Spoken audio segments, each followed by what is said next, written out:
Well, that is one way of of looking at it. That's one way of looking at it. Dr. Aima, yes, please. आप देखिए, अगर हमें 1.3 billion मिल भी गए तो इन calamities को स्टॉप करने के लिए हमारे पास कौन सा एग्जीक्यूटेबल प्लान है? We don't need a plan, we need an executable plan. क्या हमने हमने कोई ऐसे घर बना लिए हैं जो बेशक आरवीज की तरह हो, कोई इस तरह का कोई हो जहाँ पे हम लोगों को हम ट्रांसफर कर सके?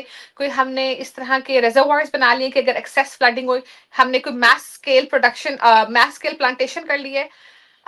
And one of the things I really want to say is कि ये कह देना, I mean, I work with the Carbon Commission here. अगर आपने carbon produce नहीं भी किया, you can have a very massive effect of the carbon footprint from other countries. What exactly are we doing for sustainability and to veto the vulnerability of the people? I don't see anything being said in media. I don't see any plan. Even जब मैं बात करती हूँ climate के जो party के बंदे हैं पाकिस्तान में, they don't have any executable plan. We are not making any reservoirs के हम एक्सेस पानी वहां पे हम रोक लेंगे, या हम लोगों ने कोई घरों का या किसी चीज का भी कर लिया। So where is that 1.3 billion going to go? The second thing is carbon levy. हम किसी और टैक्स, ये देखें, ये कहना कि हम कार्बन लेवी इसलिए लगा रहे हैं कि हम अपना टैक्स पाए बड़ा करें, this is not an economist view of expressing things. अगर हमने अपना टैक्स बेस बड़ा करना है ना, तो 1990 से हमें IMF कह रहा है कि एग्रीकल्चर सेक्टर को आप टैक्स करें, आप रियल एस्टेट टैक्स सेक्टर को करें। अभी भी IMF ने हमें कहा और वो पीछे हो गया। सो हम किसी और नाम से कुछ और टैक्स लेके हम, this is not increasing tax पाए। आई एम सॉरी, ये तो बड़ी नाइव सी स्टेटमेंट्स है। IMF हमसे ये डिमांड कर रहा है कि एग्रीकल्चर टैक्स लगाएं और ये करें वो करें, do they really mean it? क्योंकि ये वन स्टेप ये प्रेशर डाल के कुछ और करवा लेते हैं, जिसका तज़किरा डॉक्टर साहब कर रहे थे कि वो maybe they want us to do something else, they don't mean it. देखिए, IMF का काम ये नहीं है कि वो हमें स्टेप बाय स्टेप बताए। अब हमारी कंट्री को बने हुए ऑलमोस्ट कितने साल, 78 ईयर्स हो जाएंगे। 78 ईयर्स में इतने दानिया, इतने मंजे हुए economist, financial doctors etcetera etcetera Pakistan में, हमें ये नहीं पता। सबसे बड़ी बात ये कि हमें अपनी कंट्री के साथ कोई ऑनेस्टी दिखानी है और हम लोगों को ये जो एक रोजी पिक्चर है ये दिखाना बंद करनी है, एक रियलिस्टिक पिक्चर दिखानी है। हमारी कंट्री से मैस एग्जोडस होता है स्किल का और ब्रेन ड्रेन होता है, जो दूसरी कंट्रीज में जाके हो। डॉक्टर साहब भी डालेंगे। डॉक्टर साहब, ये जो रियलिस्टिक पिक्चर है ये तो हमने कई हजार दफा देख लिया है इस मुल्क में, एग्जीक्यूट क्यों नहीं हो पाता? ये आके जो इस तरह ये जो बातें की है, चेंज हो गया ना। पहले जब हम 23वें प्रोग्राम में थे, फिर 24वें प्रोग्राम में थे, अच्छा फिर बढ़ता जाएंगे ये प्रोग्राम, वो बात की बात है। अब आप उस डायरेक्शन पे आ गए जिसपे मैं IMF को कंप्लीटली पॉलिटिकल उसका पर्दा उठ गया है, यानी अब उसके मोटिव्स क्लियर हो गए हैं, अब उसके इकोनॉमिक मोटिव्स नहीं है। अब वो आपको वो ये नहीं कह रहा कि आपके टैक्स कैसे होने चाहिए, वो रिफॉर्म्स की बात नहीं कर रहा, रिस्ट्रक्चरिंग की बात नहीं कर रहा, आपको कह रहा है 30 साल के लिए लुडियां डालें, 10 साल और भी देंगे। अच्छा, इस तरह आपका एग्जाम्पल के तौर पे मैं बताऊं, जनरल सीसी को जो उन्होंने कमांड किया है, आपको ये बात पता है, इसको रिलेट करें जरा। जनरल सीसी को उन्होंने कहा है कि आपने इजाजत दे गजा के वहां के लोगों को इवैक्यूएट करके अपने जो मिस्र में, इजिप्ट में आने की इजाजत दे। उन्होंने कहा ठीक है। आप समझे पॉलिटिकल मोटिव। अब उनकी, और आपने इसमें देखा था कि उनकी ग्रांट बंद नहीं की थी।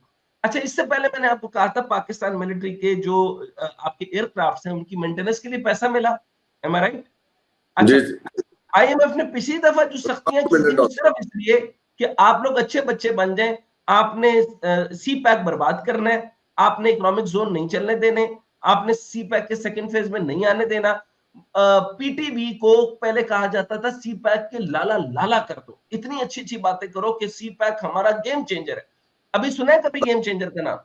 नहीं ना।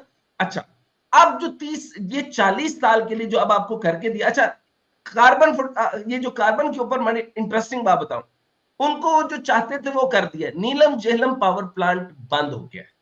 यस, ये है आपका सबसे बड़ा रिपरकशन। अब डिटेल दूं या रहने दूं? थोड़ी सी दे दें। आई थिंक ये इंटरेस्टिंग रहेगी। अच्छा डॉक्टर इशाल, आपने पॉजिटिव रहना है क्योंकि आपने अभी करनी है बहुत तरक्की, और आपने गवर्नमेंट में भी जाना और गवर्नमेंट के इदारों में काम करना है, फिर आपको जो है वर्ल्ड बैंक में जाना होगा, फिर झूठ भी काफी बोलना पड़ेगा। तो इकोनॉमिस्ट, मैं भी पहले, अच्छा मैं बताता चलूं, मैं अभी तक बुढ़ापे तक झूठ बोलता रहा हूं, अब सच बोलना शुरू किया क्योंकि मेरे पास बहुत पैसे हैं। अच्छा, अब समझने की आप कोशिश करें, नीलम झेलम हाइड्रो पावर प्लांट जो है वो तकरीबन 2024 से बंद है। अच्छा, बिजली की अदम पैदावार से अब तक 33 अरब रुपए का नुकसान हो गया। इनकी सुरंगों या टनल की मुरम्मत के लिए 21.7 अरब रुपए खर्च आएगा। पानी निकालकर टनल को खुश करने का मलबा हटाने पर 5 अरब रुपए की इजाफी लागत, so and so fourth, 840 million dollar लगाया गया था। कौन लेगा ऑडिट इसका? तो इसकी सुरंगें बैठ गई है नीलम झेलम की, खत्म हो गया ना, मतलब मैंने आपको डिटेल ही बता दी ना। अच्छा, कैपेसिटी चार्जेस पे आ जाइए। कैपेसिटी चार्जेस अभी आपने देने सर, वफाकी हुकूमत ने गुज़श्ता माली साल 2023-24 के दौरान 33 इंडिपेंडेंट पावर प्रोड्यूसर, अब आपको पता है कि पहले 17 से इसका क्रेडिट शहबाज शरीफ साहब लेते थे जब चीफ मिनिस्टर थे, इन्होंने ही बनवाया था, अब ये वजीर आजम है। जवाब देना कि ये कार्बन की लेवी क्लाइमेट से पूरी करेंगे तो ये 840 मिलियन का हिसाब मांग रहा हूं मैं, 840 मिलियन डॉलर का हिसाब दो। ठीक हो गया? अच्छा, एक बात आपने खुल के समझ ली, आईएमएफ ने आपका बलूचिस्तान तांक रखा है और आपका केपीके तांक रखा है। आप देने के लिए तैयार है ना सर? नो सर, मैं तो अब कैपेसिटी चार्जेस में है सर, ये कोई क्योंकि सिर्फ, अच्छा अब वो पिछड़ा मांग भी नहीं रहे ना, और ये कर्ज आज की नहीं है, ये एक्सटेंड मिलते जाएंगे आपको। अच्छा, अब मैंने आपको बताया कि सर 33 इंडिपेंडेंट यानी 33 independent power producer, doctor Ishal Arooj आपके नॉलेज के लिए बता रहा हूं, इनमें से China power hub generation company को 133 अरब 2 करोड़ रुपए चाहिए, ये वो माफ नहीं करेंगे। आप कैसे देंगे? और उनको बार बार मांग रहे हैं, और आपको पता है बहुत मोटा किस्म का फरलू आने वाला है चाइना से, और चाइना आपको जो है वो फिर हो सकता है कि वो आपसे जो है वो गवादर जो दिए वो उसकी लीज जो है वो खत्म कर दे, अमेरिका से पहले गवादर को वो टेकअप कर ले। फिर are you getting it? I don't know कि क्या होने जा रहा है। का हिस्सा है। अच्छा जी, अच्छा, चाइना सर, एक मिनट जरा मुकम्मल कर लेता हूं, अब जरा सुनते जाइए सर। चाइना पावर हब के साथ भी मैं उसकी डिटेल बहुत ज्यादा बता चुका हूं कि पाकिस्तान के 17 कंपनीज हैं जो इंडिपेंडेंट पावर प्रोड्यूसर के लिए बनाई गई थी, इन्होंने लूटा, बहुत लूटा, खरबों रुपए लूट गए। अब चाइना के साथ भी इन्होंने यही एग्रीमेंट किया था इन टर्म्स ऑफ डॉलर। अच्छा sir, China power hub generation company को 133 अरब डॉलर 2 करोड़ रुपए, 33 अरब 133 अरब 2 करोड़ रुपए देने। हवांग शंडोंग रुई एनर्जी प्राइवेट जो है ये भी चाइना की है, लिमिटेड 113 अरब 71 करोड़ देने। Port Qasim electric power company को 120 अरब 37 करोड़ रुपए देने। Lucky electric power company limited को 57 अरब 32 करोड़। चलिए डॉक्टर साहब, एनर्जी लिमिटेड को 33 अरब 17 करोड़। 1 मिनट ये बस सर। अच्छा जी सर, ये एक मिनट मुझे अब आप, अच्छा मैं बाकियों का टोटल 33 है। अच्छा, कुल मिलाकर सर ये बन जाएगा, मैं आखिरी रकम बता देता हूं, तकरीबन 2.7 trillion.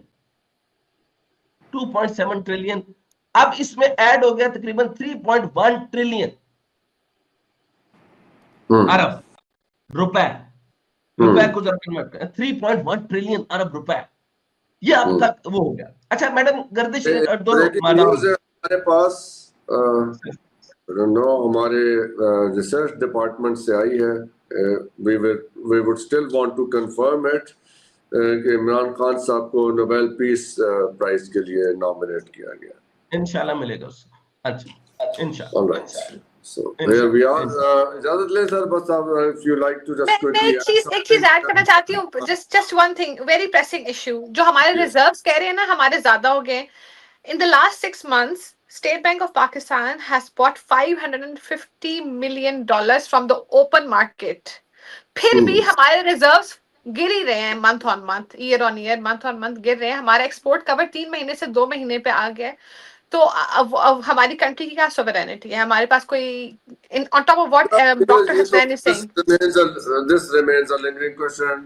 Dr. Ishal, would you like to add something quickly before we take leave? I would just add कि बहुत सारे issues हैं. I believe, I agree with what you've said. There are these issues existing. लेकिन हमें थोड़ा सा बीच में optimistic भी रहना चाहिए. Pakistan This word of optimism is very important amidst everything that is happening. तो आज के लिए इजाजत लें डॉक्टर साहब, डॉक्टर आयमा, डॉक्टर इशल हमारे साथ थी. Yes, economy is in bad shape, and if I allow myself to say, is not in very good hands either. इन्हीं मामलात को लेके आगे चलेंगे.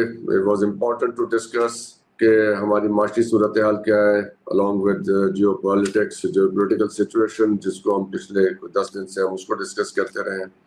आज के लिए इजाजत लेंगे. Good night.